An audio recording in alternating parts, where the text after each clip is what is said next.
আসসালামু আলাইকুম। অষ্টম শ্রেণীর গণিত বইয়ের শিকন অভিজ্ঞতা 7 বৃত্তের খুঁটিনাটি। এই শিকন অভিজ্ঞতাটির গত ভিডিওতে আমি এ পর্যন্ত আলোচনা করেছি। এখন এখান থেকেই শুরু করব একাধিক বৃত্ত ও কাঠির খেলা। এখানকার এই বিষয়গুলো পড়বা। এখানে দেখো একাধিক বৃত্ত অঙ্কন করা রয়েছে, এগুলো বিষয় পড়ে নিবা। এরপরে অপর পৃষ্ঠায় একটি কাজ রয়েছে। অপর পৃষ্ঠার কাজটি হলো অহনা খুশি হয়ে খুব দ্রুত ছুরি দুটি দ্বারা ছক 7.5 ছবির মতো কয়েক জোড়া বৃত্ত এঁকে ফেললো। নিবিড়ভাবে অহনার আঁকা ছবিগুলো পর্যবেক্ষণ করো। কোন কোন ছবিতে বৃত্ত দুটির একটি সাধারণ স্পর্শ বিন্দু আছে? সঠিক চিত্রটিতে টিক চিহ্ন ও ভুল চিত্রটিতে ক্রস চিহ্ন দাও। তোমার উত্তরের সাপেক্ষে অবশ্যই যুক্তি মানে লিখিত যুক্তি থাকতে হবে, অবশ্যই লিখিত যুক্তি থাকতে হবে। এখন আমরা ছক 7.5-এ চলে আসি। এখানে চিত্র ক, খ, গ, ঘ, এখানে আমরা 4টি চিত্র দেখতে পাচ্ছি। এখন সঠিক না ভুল? তাহলে এখানে দেখো সঠিক না ভুল।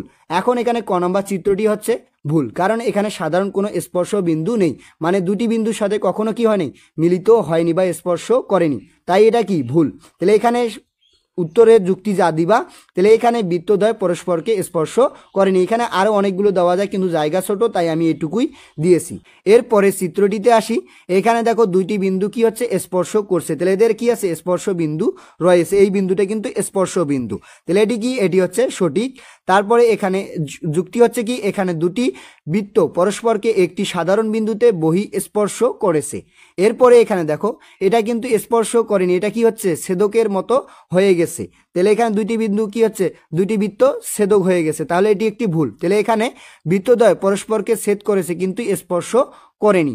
এরপরে এখানে কি, ঘ নম্বর চিত্রটিতে এখানে কি বৃত্তটি কি হচ্ছে, যে স্পর্শ কিন্তু করেছে। তাহলে এখানে স্পর্শ করেছে, তাহলে এটাই সঠিক।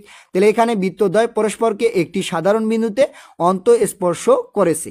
এভাবেই এখানে সঠিক ভুল লিখবা এবং সাপেক্ষে যুক্তি দিবা।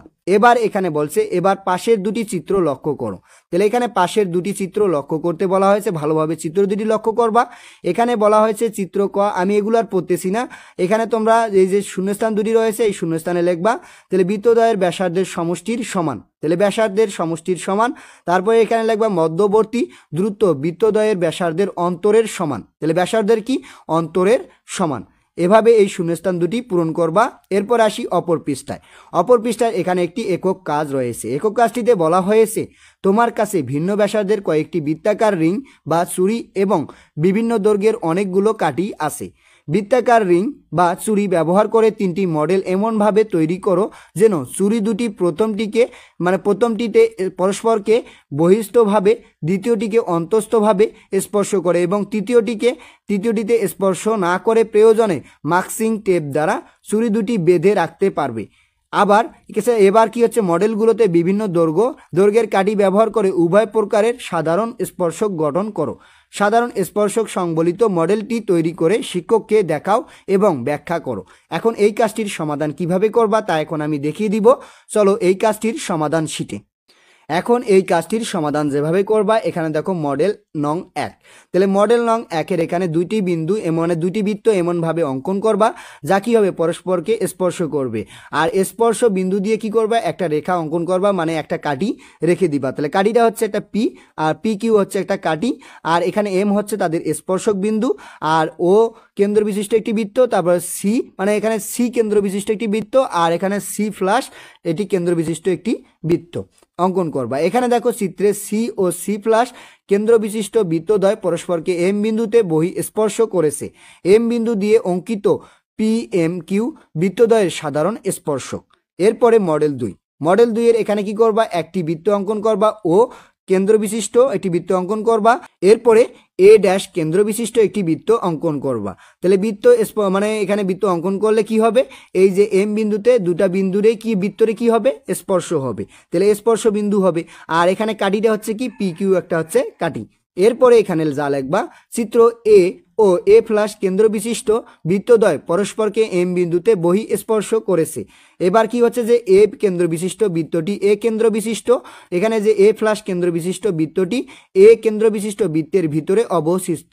এম বিন্দু দিয়ে অঙ্কিত এখানে পি এম কিউ বিন্দুদ্বয়ের সাধারণ স্পর্শক। এরপরে মডেল 3। মডেল 3-এর এখানে দুটি বৃত্ত পরস্পরে রাখবা, মানে এখানে স্পর্শ কিন্তু হবে না। এরপরে চিত্র এন ও এন প্লাস কেন্দ্র বিশিষ্ট বৃত্তদ্বয় পরস্পরকে স্পর্শ করেনি, তাই বৃত্তদ্বয়ের মধ্যে কোনো সাধারণ স্পর্শবিন্দু বা সাধারণ স্পর্শক নেই। এভাবে এই কাজটির সমাধান করবা। এরপরে নিচের এই বিষয়গুলো পড়বা, এগুলো বিষয় সম্পর্কে আর আমি বিস্তারিত আলোচনা করতেছি না। এরপরে বৃত্তচাপের দৈর্ঘ্য নির্ণয়। তাহলে বৃত্তচাপ কিভাবে আমরা নির্ণয় করব তা এখানে বিষয়গুলো রয়েছে, এই বিষয়গুলো পড়ে নিবা। আর বৃত্তচাপের এখানে দৈর্ঘ্য নির্ণয়ের একটি সূত্র রয়েছে, সূত্রটি হচ্ছে কি, এই যে বৃত্তচাপের দৈর্ঘ্য সমান থিটা বাই 360 ডিগ্রি, মানে 360, এখানে 360 ইন্টু বৃত্তের পরিধি। তাহলে এই সূত্রটাকে আমরা বৃত্তের পরিধির এখানে আমরা যা লিখবো, তাহলে বৃত্তের পরিধির সূত্র আমরা জানি কি 2πr। তাহলে 2πr এটা হচ্ছে কি বৃত্তের পরিধির সূত্র। তাহলে theta by 360 degree into 2πr একক, এটা হচ্ছে যে বৃত্তচাপের দৈর্ঘ্য নির্ণয়ের সূত্র। এই সূত্রটি মুখস্থ রাখবা। আর এখানে দেখো এই যে এ বি হচ্ছে বৃত্তচাপ, তাহলে এখানে এই যে ও কেন্দ্র বিশিষ্ট বৃত্তের এখানে কি আছে, এ বি হচ্ছে বৃত্তচাপ, আর এই যে মাঝখানেটা হচ্ছে কিন্তু বৃত্তকলা। এরপরে বৃত্তকলার ক্ষেত্রফল নির্ণয়। বৃত্তকলার ক্ষেত্রফল নির্ণয়ের এখানকার এই বিষয়গুলো পড়বা। পড়ার পরে এখানে দেখো এই যে এ ও বি, এখানে এই যে মাঝখানের অংশটা হচ্ছে কি বৃত্তকলা। তাহলে এই বৃত্তকলার ক্ষেত্রফলের জন্য একটি সূত্র রয়েছে, সূত্রটি হচ্ছে কি বৃত্তকলার ক্ষেত্রফল থিটা, থিটা হচ্ছে কোণের পরিমাণ, মানে এই যে কোণের পরিমাণটা যত হবে তাই হচ্ছে থিটা। তাহলে এখানে 360 দিয়ে ভাগ করব, তারপরে গুণ করব বৃত্তের ক্ষেত্রফল দিয়ে। তাহলে সূত্রটা দাঁড়াচ্ছে কি থিটা বাই 360 ইন্টু এখানে পাই আর স্কোয়ার বর্গ একক।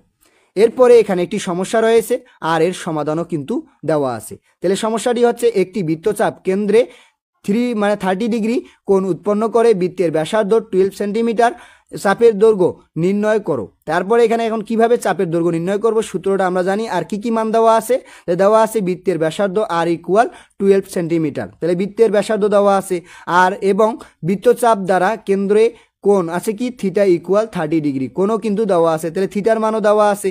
এখন আমরা সূত্রে মানগুলো বসিয়ে দিব। তাহলে অতএব বৃত্তচাপের দৈর্ঘ্য থিটা বাই কি হচ্ছে 360 বা 360 ইন্টু 2πr²। আর আমরা পাইয়ের মান জানি কি 3.1416।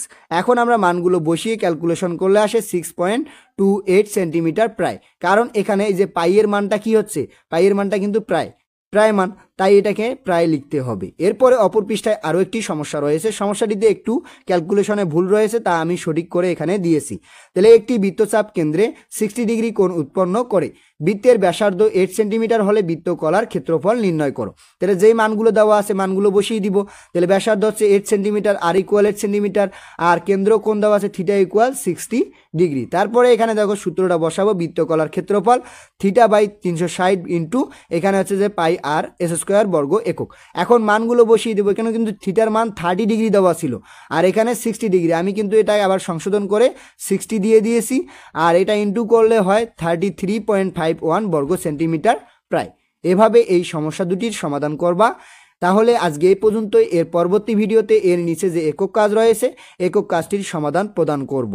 ধন্যবাদ সবাইকে এতক্ষণ সঙ্গে থাকার জন্য। ভিডিওটি ভালো লাগলে লাইক এবং সাবস্ক্রাইব করবেন।